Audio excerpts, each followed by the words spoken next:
Hi, Dr. Dave Webster, and this is part of my ongoing video blog series. This one is about the knowing and therefore deliberate actions of Cancer Care Ontario to force Ontario physicians to harm their patients. Now, as physicians, we all take the Hippocratic Oath, which in part says, first, to do no harm to your patients. But we're also going to consider this, and that is that there also appears to be key physicians involved in patient management who are acting as surrogates for Cancer Care Ontario, and they're doing so willingly. Now, this patient, as you will see, will definitely undergo an unnecessary physical and emotional trauma. But in the case will demonstrate why in the rest of the world you would do the PET scan before you did other investigations. Most importantly, however, it will demonstrate that it is absolutely deliberate efforts of Cancer Care Ontario physicians, and among other things, and that is to maximize the time and delay of diagnosis from when the patient gets the first hint on, say, a chest x-ray that something's wrong, and secondly, maximize the risk from unnecessary invasive procedures,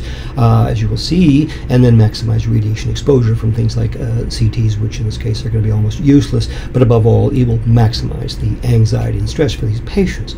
But why would Cancer Care Ontario do that to these patients, or force us to do it to them? Dare ask them, and they either won't answer you, but if you insist, they will threaten you. So this is a 46-year-old female. She has a chest x-ray, shows a nodule. The rest of the world, she would have had the PET scan first, but because she lives in Ontario, she has to have the CT. Now, the CT, certainly, this is the right lung and the left, and this is the patient's trachea at the top of the lung. This is a concerning nodule. It's big. It's what we call spiculated, irregular around the margins. But remember, Ontario is the only medical jurisdiction that insists the patient must have a biopsy of this nodule before they can have a PET scan. I've covered this in other videos, but it's worth going through again. This is a CT-guided needle biopsy of the lung nodule. These are the length of the needles compared to his hand. Here you see that's going to be shoved in this patient's chest. Now, it's done, of course, in the CT, and you can see this is the CT here, but here's the physician way out here. You really can't position this needle without the patient, with the patient in here. So what you do is you make your best guess. You push the needle in, you push the patient back in to the scanner, and then you keep doing this until you've got it in the right position, and then you take your biopsy. These are the kind of images that they get. This is the needle here, this is the nodule. Now, this patient was in and out of that CT scanner 12 times to get this biopsy. She's lying on her stomach, this is her back and her front. So imagine you're that patient, how long that would have taken, and the stress you're under, that needle's in your chest all this time, you're breathing, the needle's moving, there's some degree of discomfort, and clearly a lot of anxiety, so that we could get this kind of process going as we've seen. Now, after going through all of that, however, I wouldn't be surprised if that biopsy is in fact negative. But why would that be? Well, here's the PET CT done after, and we can see the nodule's bigger. There's actually only a tiny spot here where you're most likely to have active cancer cells. The rest of this is probably scar tissue. But we're only looking at one slice, and this looks like not a very big nodule, and that should be easy to do. But if you take another view, we call this the coronal view, right lung, left lung, and shoulders, you can see it's a much bigger nodule, okay? But what CCO and the rest of the world knows, of course, and especially CCO, is that it is virtually impossible for the radiologist to know from the CT where they should put that needle. They have to kind of assume all of it is cancer. On the other hand, if you look at a comparable view here, the coronal view, you can see this big nodule. It's really only this little spot down here that's most likely to have cancer, and if you don't put the needle there, it's not likely to be positive. It's only FDG that can give us this kind of information.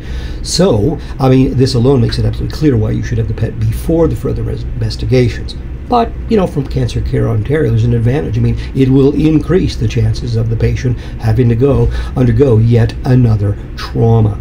So now, if you only have a single nodule in the lung, you definitely will need a biopsy for sure, and it's a very safe procedure done properly, and the risks can usually be handled to get this done, and this obviously needs to be done, and it's a very safe way to do it, but you can certainly see why the PET should be done first. Now, last week on my blog, I was absolutely furious when I was looking at this case on a PET scan, because this was just yet again one too many patients where the physicians are forced to harm patients by Cancer Care Ontario. So this is wasn't what really made me furious. This is what made me furious. Now, here is her FDG PET scan, and this little nodule you can see rotating up here, that's the part where we stuck that needle in. This is her brain, and so on, not her bladder down there. However, you may have already noticed, these here probably aren't shouldn't be there. And in fact, when you look on the PET CT, what you can see, this is her liver here, front and back. These are very large masses. They're almost certainly cancers, and demonstrate, first of all, why you do the PET first. If you put the needle here, you're not going to get the right answer. It's going to be here, and even if you put it maybe over here, it still may not be positive. But the bottom line is, this patient absolutely never should have had this lung biopsy, but forced to by Cancer Care Ontario. What she should have had was an ultrasound-guided biopsy. You can see, obviously, a much less traumatic procedure. We could have done this virtually on our kitchen table, minimum stress to the patient. We could have definitely got the diagnosis the quickest instead of waiting for a CT booking and so on, minimal risks and so on, and we would have had our answer because the PET, remember, looks at the whole patient and stages them correctly from day one. But instead she had to have this. But again, from Cancer Care Ontario's perspective, you can see the advantage. I mean, this is going to mean this patient definitely has to now undergo a second biopsy procedure. So this is Dr. Michael Scherer. He is the president and CEO of Cancer Care Ontario. This is Dr. Julian Dobranowski I've been dealing with for many, many years, provincial head of cancer imaging, and decides what we can have for this. And I say to you and all of your colleagues at Cancer Care Ontario, McMaster, I know you're watching these videos, I say this, is you are absolutely and have been aware that this has been happening to patients on a daily basis now for almost 20 years, whereas in Chile, almost 20 years ago, they would have known to do that PET scan first, right? So therefore, I hold you and your colleagues personally responsible for the unnecessary physical and emotional harm that was done to this patient, and of course to the thousands of other victims of CCO over the years.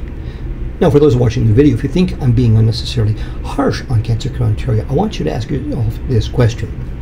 Do you really think that all these physicians have not been aware of the implications for patients like this from the very beginning, almost 20 years ago? But also, of course, begs us another question, and that is, do you think Ontario's oncologists, the patient's cancer docs, are not also equally aware of the implications for their cancer patients? So in my next video, it's going to be about another breast cancer victim who will be seen as a success story by Ontario's politicians and their medical experts. But now the time has finally come to ask where our oncologists' loyalties lie. Is it with their patients? Well, I would think it should be. Or with Cancer Care Ontario, who happens to be their paymasters. Now, as you all know by this point, this is not going to be getting out because of our professional journalists. Their job is to block this information from you. This is only going to get out through social media, and I need your help to get this out there. If we ever want to stop this forcing us to assault our patients and threatening us, if we don't carry out their will, this will never change. So thanks, do what you can, and thanks for watching.